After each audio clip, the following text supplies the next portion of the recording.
హెబ్రీలకు రాసిన పత్రిక 4వ అధ్యాయం చదువుతున్నాను చూడండి.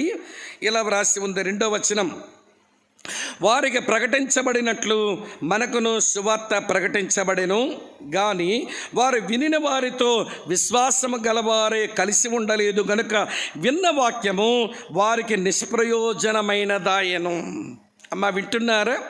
మనం ఆ గొప్ప విశ్రాంతి, మన కొరకు నిలిచి ఉన్న విశ్రాంతికి ప్రయాణం చేయాలి అని అంటే మొదటి అడుగేంటో తెలుసా?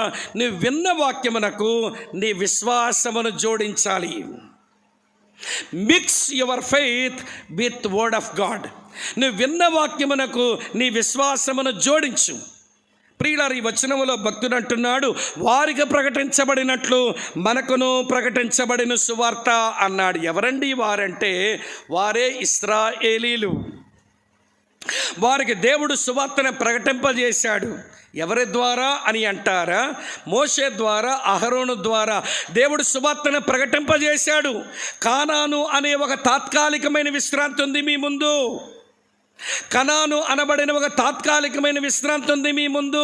ఆ విశ్రాంతికి అడుగులయ్యండ్రా, నన్ను వెంబడించండ్రా బాబు అని 40 సంవత్సరాలు ప్రియమైన స్నేహితులారా గంభీరమైన సేవ చేశారు వీళ్ళిద్దరూ.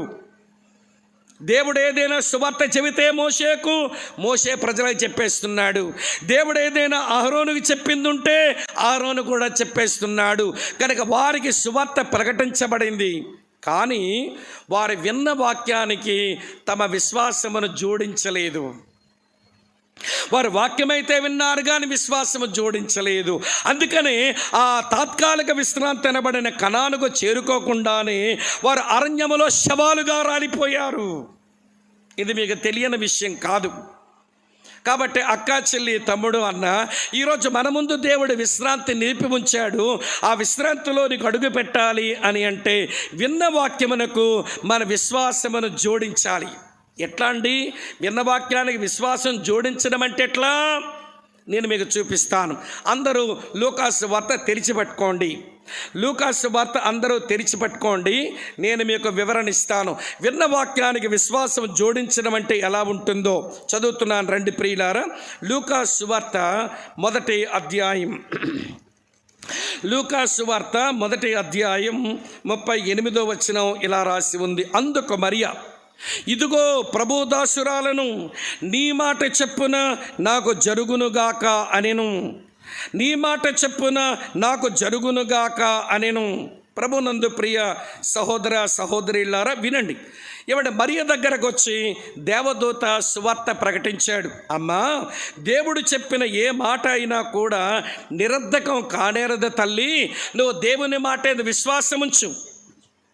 నీవు కన్యకవు అయినప్పటికీ కూడా నువ్వు కుమారుని కలగలుగుతావని ఆ దేవుని దూత మరియకు సువార్తను అందించినాడు.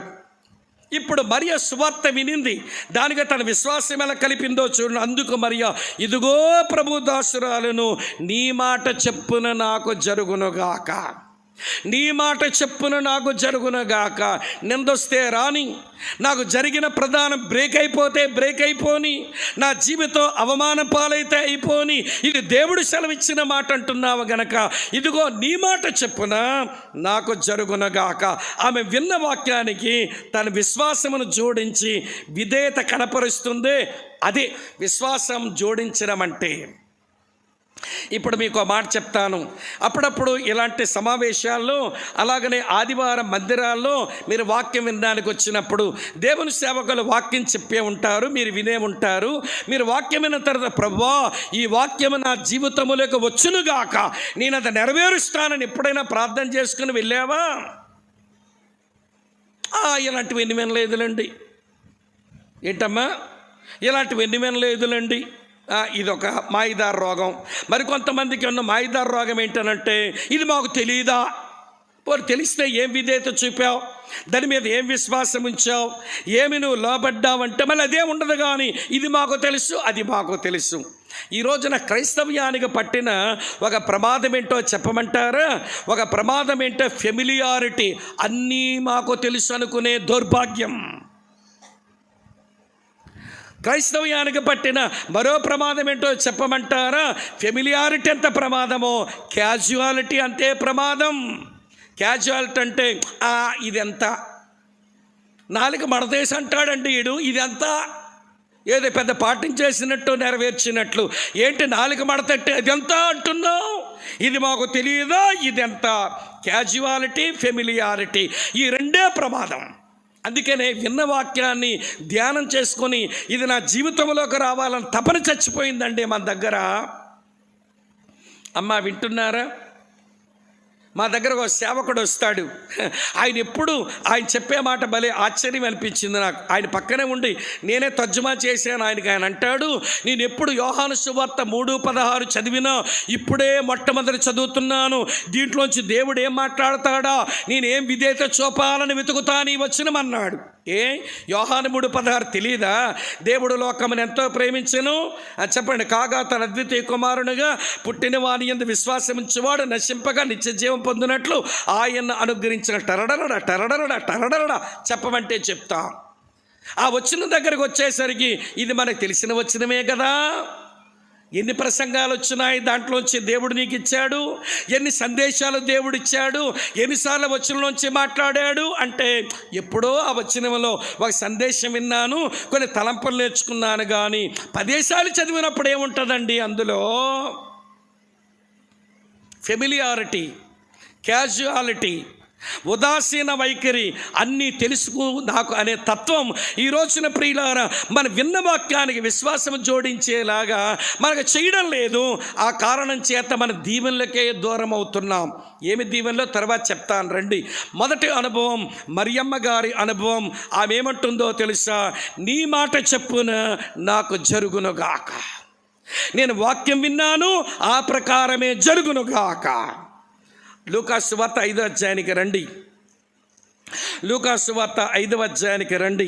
నేను చదువుతున్నాను ప్రియులారా, ఇలా వ్రాసి ఉంది 5వ వచనం. సీమోను పేతురు అంటున్నాడు, ఏలినవాడా, రాత్రి అంతయు మేము ప్రయాసపడితేమే కానీ మాకేమీ దొరకలేదు, అయినను నీ మాట చెప్పున వలల వేతును అని ఆయనతో చెప్పాను. ఇదేమిటిది? యేసయ్య నోట ఒక సువార్త వచ్చింది సీమోను పేతురికి. ఏమిటా సువార్త అంటే, మీ దోణిని లోతుకు నడిపించండి, చేపల పట్టుడు మీ వలలు వేయండి అని సీమోనుతో చెప్పాడు. సీమోను పేతురు స్థానంలో దేవరాపల్లిలో ఉంటే ఏమంటారో చెప్పనా మీరు? ఏమయ్యా, నువ్వు వడ్రంగోడివి, మేము చేపలు పట్టేటోళ్ళమి, నువ్వు ఊర్లో ఉన్నోడివి, మేము సముద్రం పక్కన ఉండేవాళ్ళము, ఎప్పుడు వెళ్తే చేపలు దొరుకుతాయో మాకు తెలుసా, నీకు తెలుసా? ఏ లోతుకి వెళ్తే చేపలు పడతాయో నీకు తెలుసా, మాకు తెలుసా? చెప్పొచ్చేవరేవయ్యా పెద్ద పెద్ద మనిషివి. కర్ర కోసుకోవడం వచ్చు, మేకులు దిగ్గొట్టుకోవడం వచ్చు, ఒక కర్రతో వస్తువు చేయడం వచ్చు. సముద్రం సంగతి నీకేం తెలుసు, చేపల సంగతి నీకేం తెలుసు, వెళ్ళవయ్యా పెద్ద మనిషివి అని ఉండేవాళ్ళం మనమైతే. కానీ సీమోను పేతురు ఆ మాటల్లా. నేను ఆయన కలవగానే ఆయన అన్నాడు, నీ పేరు సీమోను కానీ కేఫా అనబడతావని నాకు పేరు మార్చినాడు. అక్కడ నుంచి వచ్చిన తర్వాత మా ఇంటికి వచ్చి మా అత్తమ్మను స్వస్థపరిచినాడు. ఈ మధ్యలో మేము పెళ్ళికి వెళితే అక్కడ లోటు తీర్చాడు. ఈయనెవరో నాకు తెలుసు కానీ నేనే సరిగా వెంబడించకుండా వెనకాల వెళ్తుంటాను, వెనకపోతుంటాను, ఆయన వెనకాల వెళ్తుంటాను, వెనకపోతుంటాను. స్థిరముగా వెంబడించడం నాకు చేత కాదు. కానీ ప్రియులారా, ఈ పేతురు గమనించి ఇప్పుడు ఆయన చెప్పిన మాట బాగా వినంటున్నాడు. ఏలినవాడా, రాత్రంతయు శ్రమ పడ్డాము, ఒక చేపైనా పడలేదు. తర్వాత మాట ఏంటి చెప్పండి? అయినను నీ మాట చెప్పున వలల వేతును. అది విన్న వాక్యానికి విశ్వాసం కలపడం అంటది. నీ మాట చెప్పును నాకు జరుగునుగాక. మరియమ్మ అనింది, నీ మాట చెప్పున వలల వేతము. సీమోను పేతురు అన్నాడు. వారి విన్న వాక్యానికి వారి విశ్వాసం జోడించడం నేర్చుకున్నారు. ఇదే మనకు రావడంలా. ఎన్నో ప్రసంగాలు విన్నావు కదా, ఎన్ని ప్రసంగాలు నీ జీవితంలోకి రావాలి, అది నా బ్రతుకులో వాక్య నెరవేర్పు కనబడాలి అనేటువంటి తపనతో వాక్యం విన్నాము. చెప్పండి ప్రియులారా, నిందించాను అనుకోకండి, మీరు ఆలోచించాలని చెబుతున్నాను. రండి మరో సంగతి చూపిస్తాను. లూకాసు వార్త 7వ అధ్యాయంలో 7వ వచనం చదువుతున్నాను చూడండి. లూకాసు వార్త 7వ అధ్యాయం 7వ వచనం. శతాధిపతి అంటున్నాడు, అందుచేత నీ యొద్దకు వచ్చిన ఒక పాత్రుడని నేను ఎంచుకొనలేదు, అయితే మాట మాత్రమే సెలవిమ్ము, నా దాసుడు స్వస్థపరచబడును. శతాధిపతి ఇంట్లో ఉన్న దాసుడు అనారోగ్యముతో ఉంటే యేసయ్య దగ్గరకు వచ్చిన శతాధిపతి అంటున్నాడు, నువ్వు మాట మాత్రం సెలవివ్వు నాయన, నా దాసుడు స్వస్థపరచబడతాడు. అది యేసయ్య నోటి నుంచి వచ్చే మాటకు తన విశ్వాసము జోడించే మనసు. ఇప్పుడు మిమ్మల్ని అడుగుతాను ఒక్క మాట, మరియలాగా మీలో ఎవరైనా ప్రభువా నీ మాట చెప్పున నాకు జరుగునుగాక, అలాగనే సీమోని పేతురులాగా మనలో ఎవరమైనా నీ మాట చెప్పున నీ పని చేస్తాను, అలాగనే శతాధిపతిలాగా మాట మాత్రం సెలవివ్వు నాయన, నేను గొప్ప కార్యాలు చూడగలుగుతానని ఆయన దగ్గర నుంచి వచ్చిన వాక్యానికి మన విశ్వాసము జోడించడం చేతనగునా? సంవత్సరాల తరబడి ప్రసంగాలు వింటాం, నీకేం తక్కువ?